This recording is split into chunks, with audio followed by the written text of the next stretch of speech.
The views expressed by individuals are their own and do not reflect on anyone else's. Songs of Freedom presents The Not Too Late Show with Fred Autonom!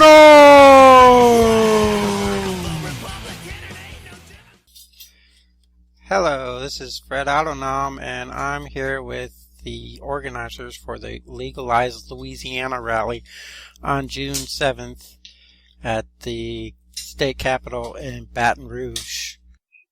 I'm Candi, co-organizer. My name is Kerri Short. I'm also a co-organizer of the Louisiana Legalize rally. Can you tell us a little bit more about the rally? Okay, the rally is going to be held on June 7th from 1 p.m. to 4 p.m. on the front steps of the state capitol, Louisiana state capitol. We don't have a specific purpose. What we're looking for is any kind of forward progression when it comes to marijuana and the laws in this state that are prohibiting it, whether it be medical reform, decriminalization. We would love full legalization, and we're not going to stop until we eventually get to that point. Even so much as giving the people the vote on these instances, which is what we think is the most important thing, because a majority are for it.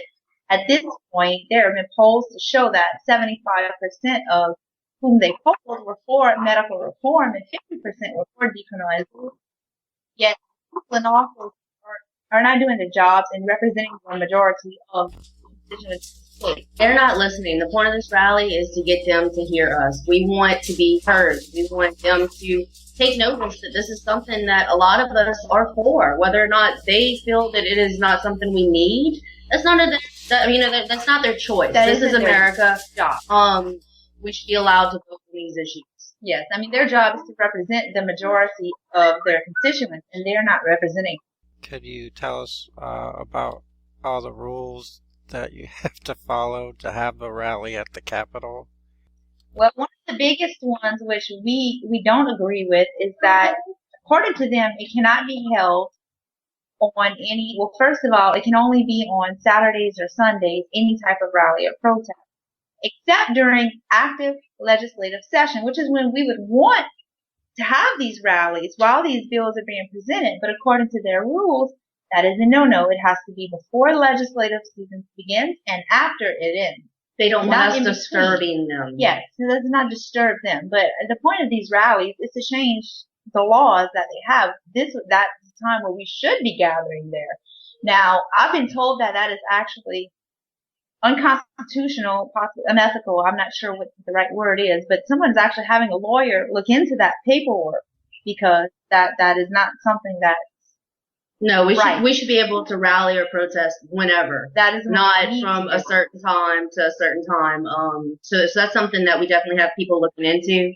But as of now, we're trying to abide all the rules, and in that case, it's going to be on Saturday. Some of them, I mean, obviously, some of them are, understandable. Pick up after yourselves, trash-wise, don't litter, things like that. No illegal activity. Yeah.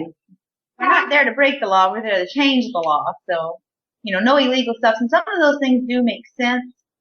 But, I mean, some of them are a little pushing. Like, in the paperwork, it says if you have 1,000 or more attendees, that you would require you provide quarterly. And we're looking at 500 to 700, and that's the number that I gave her. And she's like, well, we're going to make you get them anyway. And I said, yes, but that's not what the paperwork states. It's only going to be 3 hours, not longer, and we're going to have, we're estimating less than 1,000. And she said, and I quote, well, we can change the rules whenever we want. So, I mean, some of those rules are a little sketchy, but some of them make sense. I mean, but we're just going to go ahead and try to get everyone to stay in compliance with the rules, because we want to be there for the full audit time that we're given, and we want to get the message out. We want people to be aware of these things, how so many people feel about this. We want it to be a positive thing, not a negative. And if anything were to happen, it would look bad on us as a whole, and we'd basically be back to square one. And we definitely don't want them,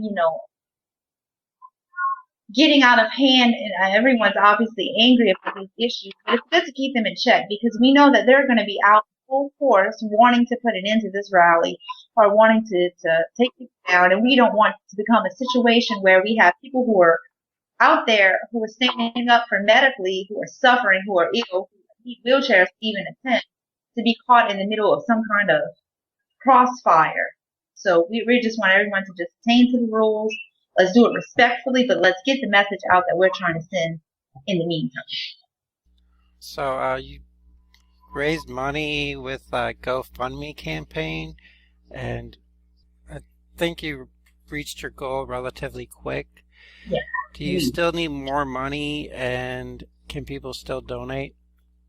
We pretty much have the necessities covered at this piece of the porterlet.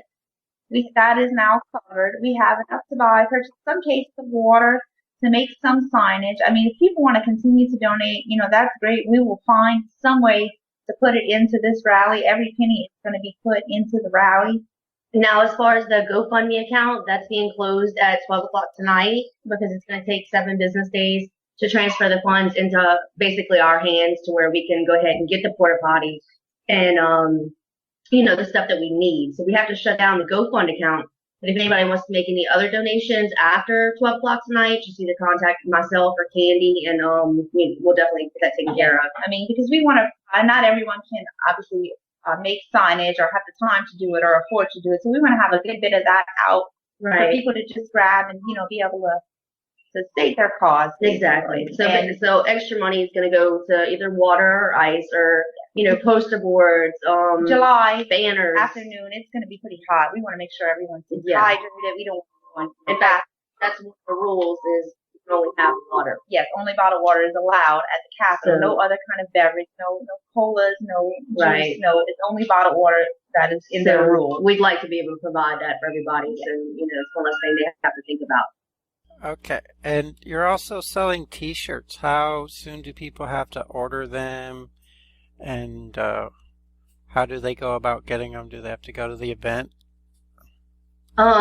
You can order them. Actually, if you go to our event page on Facebook, Legalize Louisiana Rally, if you go down the news feed, you'll find a spot to where you can order them. We're going through PayPal, actually. Or you can just shoot either one. Yeah, or you can send us a message. Right, or you can send us an email. The orders are due, though, by May 30th? May 30th? Because the shirts are going to be printed out June 1st. Now, they're going to be available to pick up at the rally. But if you cannot attend the rally and you still want a shirt, that's fine. Just after the rally, whatever shirts we have left over, or we'll be contacting exactly. them. We will contact the people that purchased it, and we'll find a way to get it to them. We think that the shirts themselves, I mean, they send a good message of unity. It looks more organized that way. I mean, that was just our process going into it, but it's something that you could wear out, and everyone sees you're for this. This is something that you want. Maybe they'll stop and ask, well, hey, why are you wearing that shirt? And then, it's not just for rally purpose, but it does give better organization to use to it. So I hear you're having a meet and greet get together before the rally. Can you tell us about that? Yes, it's a congregation. We're actually not putting it on ourselves. Zach LaFleur and Normal Louisiana and Legalize Louisiana and trying to get to know each other a little better. It's going to be held Saturday, May 31st from 12 p.m. to 4 p.m. at the Atmosphere Bistro. Yeah.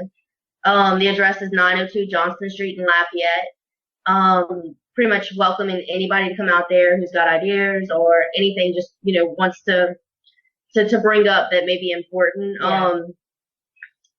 That's one of the things that we're doing. We're also doing a poster party at my house in Morgan City. You can contact me on Facebook. It's going to be Tuesday from 10 a.m. to 12 p.m. Basically, anybody that wants to come out, help decorate posters, banners, whatever.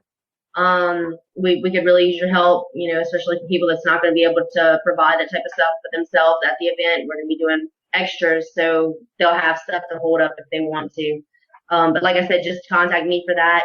Now, as far as the meet and greet party at the Atmosphere Bistro, you can contact Zach LaFleur or Normal Louisiana or Legalize Louisiana Lafayette. Also, anyone who is going to have trouble coming from out of town, certain places, and on our Facebook events page. Opposed. So you just we're gonna try to help get you situated with a ride to get out. We just want to make sure that everybody that wants to get out there is able to. So I saw in Huffington Post that crime actually went down in Denver after they legalized it for recreational use. It did. And it seemed like the only thing that went up was tax revenue. Tax revenue is Oh my God. skyrocketing. I'm here driving in Colorado right now, and Louisiana being one of the poorest states in the country. This would essentially pull us out of debt probably within the first year. I mean, I don't have numbers to base on that, but just taking a look at Yeah, I have a few numbers. In the first month in Denver, they made $14 million. That's just on sales. That's not just tax. In the second month, they made $19 million. Within those 2 months, $13 million went to taxes. Of that $13 million, 7.3 was just off of recreational sales only. That's not medicinal marijuana. That's recreational marijuana. You were talking about the crime. In 4 months, crime has dropped 5.6%. Property crime has dropped 11.4%. A recent report shows that legalization has absolutely no increase in crime, and it's actually reduced some of the more violent crimes, such as homicide, domestic abuse, all of that. I mean, even murder. Let's see. Legalization would reduce government expenditure by $5.3 billion at a state level and $2.4 billion at a federal level. Now, the revenue that it would generate is $6.2 billion annually if it was taxed like alcohol and tobacco products. So, I mean, that's obviously I haven't added it up, but it's almost $12 billion that we'd be saving and earning together. I mean, you know how much? We could put towards school, education, the wetland, our elderly, the wetland. I mean, there are so many things that are road. in debt that are drowning the state on every level. The only thing the state is actually at a high rate of is incarceration, which, I mean, we know we have the most incarceration rate out of any state or country in the entire world.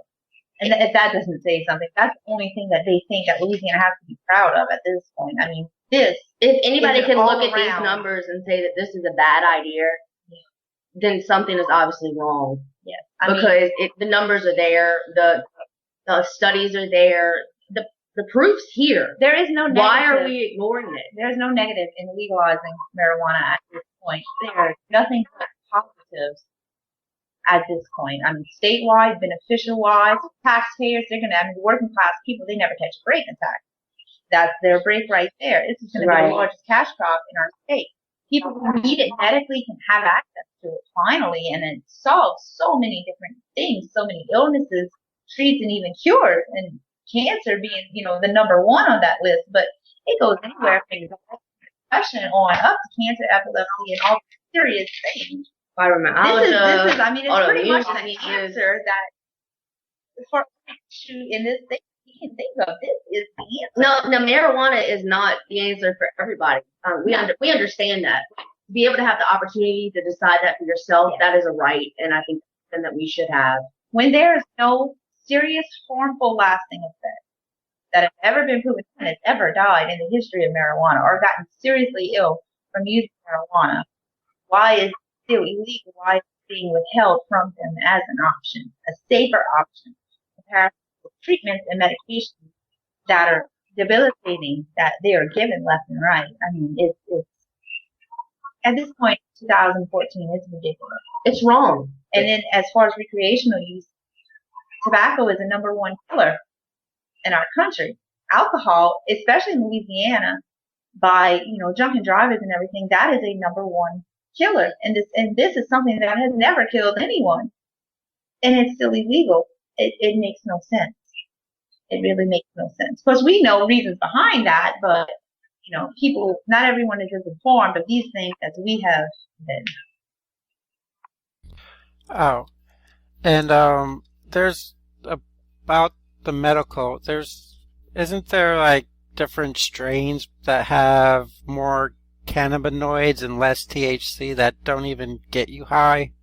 Yes, there is. I mean, for children with epilepsy or something like that, they would want something a strain with very little THC, which produces the effects, the side effects, which are not serious side effects, and they are certainly not lasting side effects, and a higher CBD amount. Those things have been proven to cure, certain illnesses such as epilepsies and cancers and stuff. But people with emotional or mental issues, they would want a higher THC content because that is what relaxes you. That is what helps with the anxiety and the depression and all of those things. So, I mean, it's not just everyone's going to take it and everyone's going to be high as a kite. That seems to be what people's thought process on legalizing this is, but that's simply not true. Okay. So, may I also include, it isn't just smoked marijuana. There's oils, there's vapor, there are a lot of different methods, pills, edibles, a lot of different methods. Okay. I have 3 trivia questions for you. The first 2 are based on marijuana facts at drugpolicy.org. And the last one's a mandatory music question. About how many people are arrested on marijuana charges each year? A. 250,000. B. 500,000. C. 750,000. Or D. 420,000. Now, state law or national? State law. I think this is nationally. Can I get those? Yeah, can you repeat that? Oh, okay. How many people are arrested on marijuana charges each year? 250,000, 500,000, 750,000, or 420,000? I would say 750,000. That's pretty much what I would think too. Now, this is simple charges, right? Not just felony charges. You'll have to go to drugpolicy.org to find that out, but you are right. It's about 750,000. It's ridiculous. And if we're talking about nonviolent, I mean, only marijuana offenses, there's no victims, there should be no.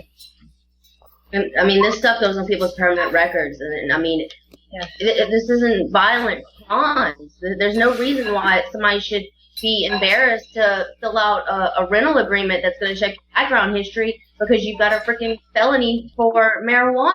I mean, it doesn't make any sense. And all the money that they're spending arresting these people, why don't we put it towards trying to find, murders, unsolved cases? Why don't we do that? Yeah, and in the state of Louisiana, I mean, you have to look at a third offense, and you up to 20 years in jail, 20 years that doesn't harm yourself or anyone else. That's pretty ridiculous when you have, some actually victims of violent crimes who spend less time behind bars.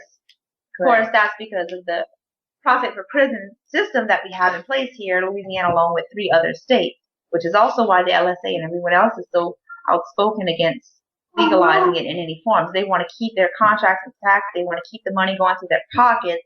They want to keep the 95% occupancy and to single out marijuana users, which would probably be one of the greatest offenses in the state. To keep them locked up like that, it's pretty easy win-win for those guys, but it's unethical. It's wrong. I mean, it's time that this kind of government. When the government cares more about themselves than about the people, something needs to be done. Yes, these people need to be out of office. So if we can't do it one way or another, remember this come election time. These people are not representing you. These people are not speaking for you. They are just concerned about profits and money, and it's not the greater good of America or Louisiana. What illegal drug do most marijuana users also use? A. Meth. B. Cocaine. C. Crack. Or D. None of the above? None of the above. That's correct. It is not a gateway drug. I was like, It is not a gateway drug. I think the fact that so many people use other drugs as opposed to marijuana is because marijuana takes up to 30 days to get out of your system. But all these other drugs, that's like 3 to 4 days. So people who are working in jobs where they're randomly drug tested and things like this, obviously they're going to use other drugs because this is going to get them to lose their job. You have people who have seriously dependent on these hardcore drugs that are actually addictive as opposed to marijuana. I mean, I believe that if marijuana were legalized, you would see a huge decrease in the number of people using these hardcore drugs that have been proven harmful and even killing so many people here. There would be a huge decrease in those amounts. And Most as far people- as synthetic, I mean, synthetic was created just because people could not smoke marijuana. And people didn't see the effects of that So now people are going in comas. People are, falling over left and right because they are smoking poison only because marijuana is not legal. They can't legally smoke marijuana. I mean, this is a natural herb that has no side effects. It's not deadly. It has side effects, but I mean, there certainly aren't. Not nothing like synthetic. And I mean, side effects, And another thing is munchies. a lot of these people, a lot of nothing these people bad. who use hardcore drugs have emotional and mental issues, right? That they're not able to deal with. They have more things behind the use of these I'm not saying everybody, but a good percentage of them have other things behind their use of using hardcore drugs. So if marijuana were legalized and they had this option to deal with their issues, to figure out where the start of these issues came from, to move past it, you would hardly have any people using these hardcore drugs, honestly. I mean, that's just my opinion, but that's a lot about it. They say marijuana is a gateway drug, but if you look at it, alcohol can be a gateway drug. Curiosity can be the gateway drug. Big Farm hands out gateway drugs left and right. Oxycontin, I broke my leg, let me get some hydrocodone. Any of that stuff can be a gateway drug if you want to do, hardcore drugs. People abuse these drugs so much because they are so highly addictive, whereas marijuana is not, and then they get caught up, and it just completely changes their lives. And marijuana doesn't do these things. It's not addictive. People are speaking out saying that it is addictive, but these people are not checking their facts. If you don't have it, you just don't have it. You don't need it. You're not desperate. You're not, like people who are addicted to painkillers and hardcore drugs. It isn't the same. It's not even close to the same. No. And I think everybody can personally point out somebody that they know that is addicted to either, a pain medication or, whatever, and it's destroying lives. And families. And families. I mean, I'm not going to put anybody's name out there, but I know people personally, and it's killing them. It's killing them. It ruined my family. If they had another option, per se, marijuana, I mean, maybe they could do like I did. I was a user once, years and years ago, and I had a lot of issues stemming from my childhood and things that I was prescribed antidepressants to deal with. I'm very socially anxious is what they said I had. Social anxiety disorder. Mm-hmm. And the same, actually. I was on these medications, and these medications just completely, you're like a blank slate. You're not there. You don't have any original thoughts or opinions. You're just there with a smile on your face. It's mood altering to the severest form. When I stopped taking these medications, every symptom that I was dealing with, from panic attacks, not wanting to be social, not wanting to be around friends or family, thinking the worst, it multiplied. It was horrible afterwards. And that's when I started using marijuana. And after a few weeks of using it, it actually gave me clarity to look back to my childhood to see why these changes came about, to deal with those changes and those issues, and to move on. And now, as you can see, I'm very outspoken. I'm not antisocial. I mean, it helped me deal with the cause of the problem instead of just covering up the problem like those medications do. And I'm not a user anymore, but I will always stand up for those who need it because I needed it once, and it did literally save my life, but it saved my life, so to speak. So here's the mandatory music question. Yeah. Oh crap! No, there's a problem with the internet. Can you hear me? Yeah, I can hear you. Oh, which song from the Up in Smoke soundtrack did Korn cover on a hidden track on Follow the Leader? Lost Due to Incompetence, Here Comes the Mounties to the Rescue, Earache My Eye, or Up in Smoke? Oh my God, I watched that movie 50 million times, and I know Korn. Let me think. I can't. Do you want a hint? No, yeah. That's it's the one in the van with the girl, right? No. That's the one right before the man with the girl. Yes. The mouse It's like ears. my I mama can't talking think to of me, it. trying to tell me how to live. That is the song that I was thinking that it was, and I can't think of the name of it. See, we've got a kid in the background just like you do. Yeah. So, like 3 of them. Yeah, so I'm That'd be just awesome. like trying to hear you and They're being pretty Okay. awesome Yeah. right now. Well, if you don't know Can we stay up what and smoke? letter, No, it was. He said the answer. I didn't know. I didn't hear. well, if you don't know the answer, what letter do you pick in a multiple choice question? C? Yeah, that's right. Eric, my eye. That song rocks. Okay. Well, thanks for coming on tonight, and I hope your rally does great. And Renee will be sure to bring those bullhorns. We hope to have a nice turnout. Yeah. It took almost 400 accepted invites. The only problem is hopefully, they'll show. And that's not including people born. Right. Yeah. There's some people that Sad. aren't on the internet, and it's unrealistic to think that everybody that says that they're going to come is going to come. But it would be really great just to even have half of that, just to get some type of recognition for these people to understand that we want them to hear us. We have a lot of people lined up who are going to share their personal stories, testimonies, or how this is being denied from them, everything that they're dealing with in their day-to-day lives.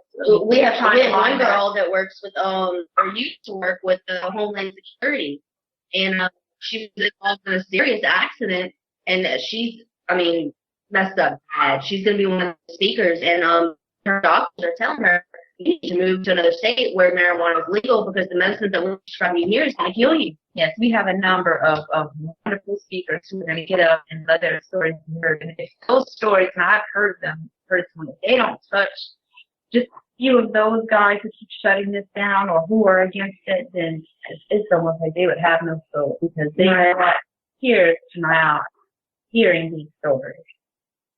We're actually going to interview somebody also. We're waiting for the go-ahead from Angola. He's in prison right now, I think, serving 15 years for a marijuana offense. We're communicating with his mother, and we're scheduled to go for June 1st. We still have to get the approval. They want all kinds of things. He has a lot of informed things. Right, and we really want to go we want to go speak to him and see what he's having to go through over a simple offense such as marijuana. So hopefully we'll be able to have that information too at the rally. Yes, so thank you so much for giving us the opportunity. This is an awesome. Yeah. Any chance that we can raise awareness as to what we're trying to do and gain more support, have people not be afraid to come out and stand up for what is right at this point. Thank you so much for having us. Thank you. Thank you. And you can come on again later and give us some update. Okay. We would love it. We would love it. Here's Louisiana artist Sonny Iverson with I Smoke 2 Joints. Meet him in person at the rally on June 7th at the Capitol in Baton Rouge. I smoke 2 joints in the morning. I smoke 2 joints at night. I smoke 2 joints in the afternoon. It makes me feel alright. I smoke 2 joints in times of peace and 2 in times of war.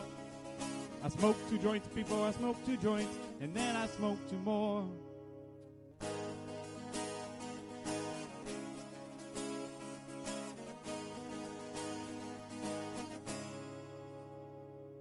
Why is the government hating on a plant that grows naturally? Been around for ages in many places to help humanity. Hemp and weed, it's all the same, so the government says. But we all know that this cannabis is more than what they see. So I smoke 2 joints in the morning. I smoke 2 joints at night.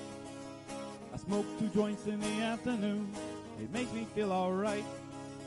I smoke 2 joints in time of peace and 2 in times of war.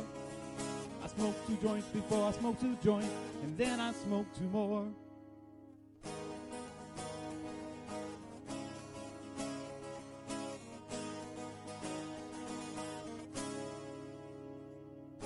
Gateway drug is all we heard about this medicine you see.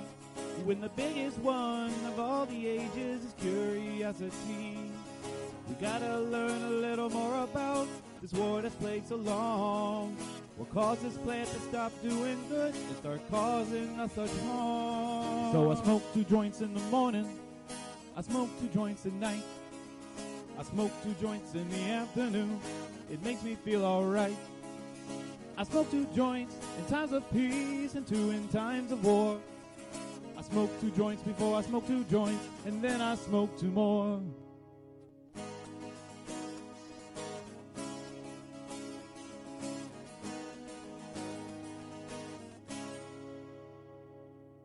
Do the research, do the math, stop hurting us for bud. Science has proven that it was put here for helping all of us. Helps with the pain of chemo drain, helps with anxiety. Better than the ills from the doctor's pills, much safer than you think. So we wanna smoke 2 joints in the morning, smoke 2 joints at night, smoke 2 joints in the afternoon to help us feel alright. Why don't you listen to society? It's foolish, don't you see? To ban our plant with many properties to help humanity.